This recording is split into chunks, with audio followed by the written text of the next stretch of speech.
皆さんカカオ。今回は東京で行われているサロンデュショコラ2020の模様をナレーションでお届けいたします。場所は新宿 NS ビル。2月2日日曜日までサロンデュショコラのホームページで事前チケットを入手の上、皆さんも行ってみてください。会場の地下に降りるとホワイトチョコでできた白熊がお出迎え。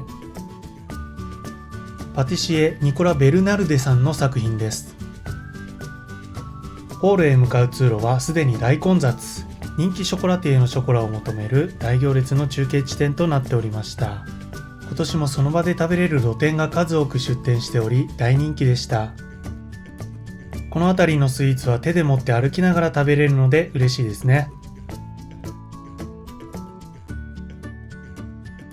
僕はカカオパルプと日本酒のフローズンカクテルをいただきました。フルーティーで金箔が乗っていて高級感があり美味しかったです。カウンターのあるお店は皿盛りのスイーツや料理を出しており、こちらも大人気。中ホールにあるイートインのコーナーではスタンドのテーブルが置いてあり、ゆっくり食べることができます。柱の一つがメッセージコーナーになっており、今年もメッセージを残してきました。皆さんもメッセージ残してきてくださいね。今年も素敵なシェフたちに会ってきました。奥下にあるのステファン・トレアンさん、今年も素晴らしいチョコレートピエスモンテが圧巻でした。こちらで東京会場限定のボンボンショコラを買いました。後ほど食べます。マカロンタワーと一緒に撮らせてもらったのはカメリア銀座の遠藤シェフ。イケメンですね。僕と顔を取り替えてくんねえかな。こちらではミルフィーユショコラをいただいてきました。こちらはチョコレートラインのドミニク・ペルソーネさん。何層にもなったチョコレートバーが大人気です。こちらはパカリのサンティアゴ・ペラルタさん。パカリといえばチョコレートバーが超有名。様々なチョコレートバーを取り揃えておりました。今年もセバスチャン・ブイエのコスメタイプのチョコが目を引いておりました。普段使わない男性は本物と見分けがつかないかも。日曜日ということもあって会場は大にぎわい。僕は12時の会に入ったのですが、すでに長蛇の列ができているところがたくさんありました。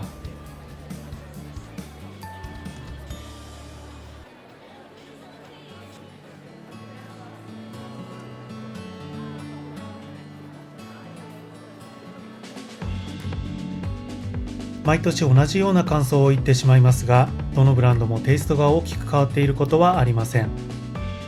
それはブランドの特色、方針がブレてないというポジティブなことです。だからこそ各ブランドに熱狂的なファンがついており、サロンデュショコラに出店できるのです。とはいえ、毎年どこかはアップデートされ、進化し続けており、頭が下がります。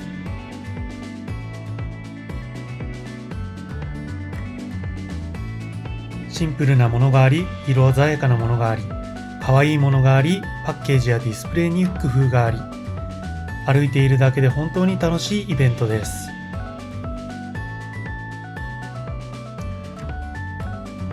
どれも美味しそうだし、食べたいし、可愛いし、お金なくなっちゃうよね。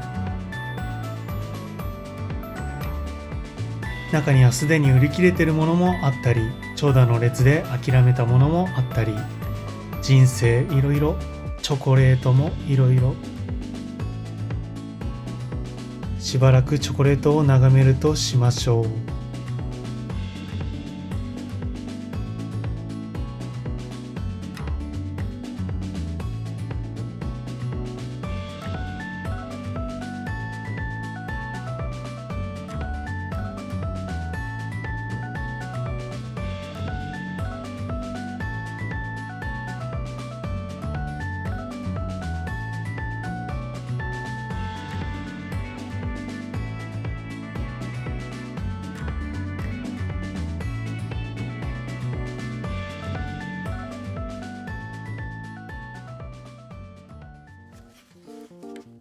それでは買ってきたスイーツやチョコを食べてみることにしましょう。こちらはハンドバッグのパッケージが可愛いカメリア銀座のミルフィーユショコラ。以前から作ってみたいとは思っており、これをお手本にしたいと思います。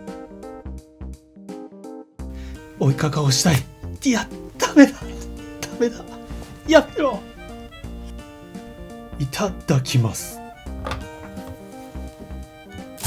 クリームがこのブニュってなりそうなこのスリリングさ、ねえ、わかる？これわかる？とても美味しい。ミルフィーユ生地がサラサラっと溶け、おそらくカスタードと思われるハイカカオのクリームが広がる。口の中でこんなアトラクションが繰り広げられるとは、松本くんにも教えてあげたい。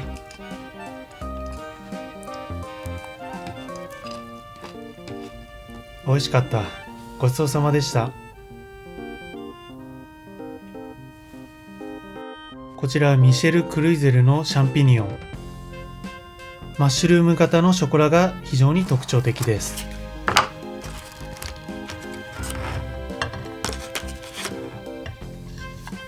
かわいいですね。インスタ映え間違いなしです。さて、切って断面を見てみましょう。上から切ると硬い面に当たってなかなか切れませんでした。途中からキャラメルの層に当たってスーッと切れました。上の薄い硬い部分はキャラメルとナッツのヌガティン、中央部分は柔らかいキャラメルがありました。中央のキャラメルが柔らかくて口の中で長持ちしてくれます。マッシュルームの傘の部分の薄いヌガティン、カリカリして食感も楽しめます。桜井くんにも教えてあげたい。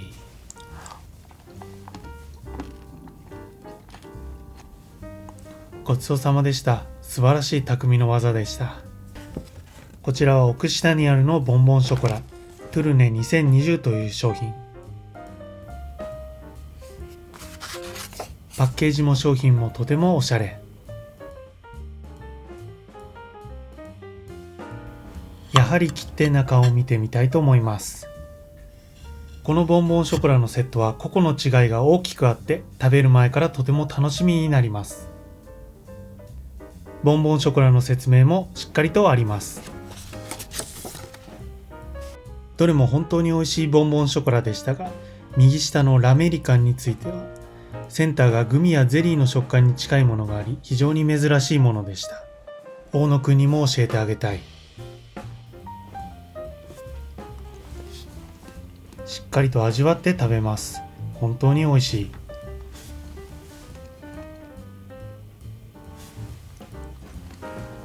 半分は取っておき、また味わいたいと思います。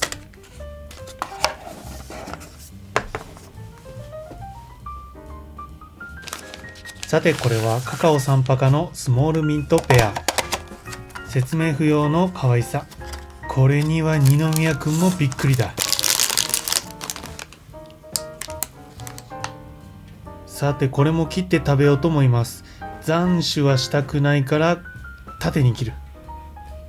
グリグリ。ごめん、くまくん。痛いやつ、これ痛いやつ。痛い。中身はしっかりと詰まったホワイトチョコレートでした。可愛いながらも甘さもちょうどよく、高級感漂う味に仕上がっているチョコレートでした。解釈はせずに保存しておきます。そして今年も買いました。パレドオールさんのボンボンショコラ。こちらの黒い箱がスーパーハイカカオという商品。いやらしい手つきで箱を開ける。この高級な箱の作りは本当に特別感があります。これもしっかりとボンボンショコラの説明があります。中身の高級感も半端ない。やっぱり中身が見たいお年頃。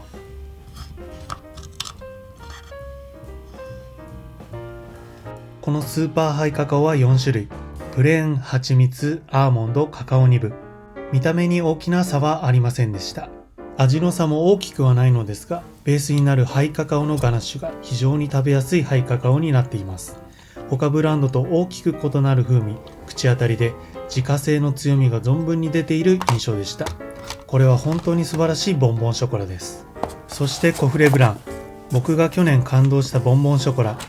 ガナッシュが新しくなっていたので非常に楽しみです。ホワイトチョコにこのセルリアンブルーの箱。このセンスの良さよ。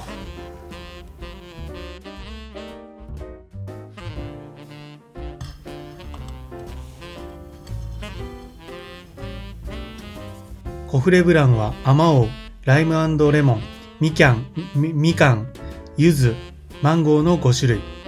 自社工房で絞ったカカオバター、ホワイトチョコ専門店も持つパレドールの真骨頂。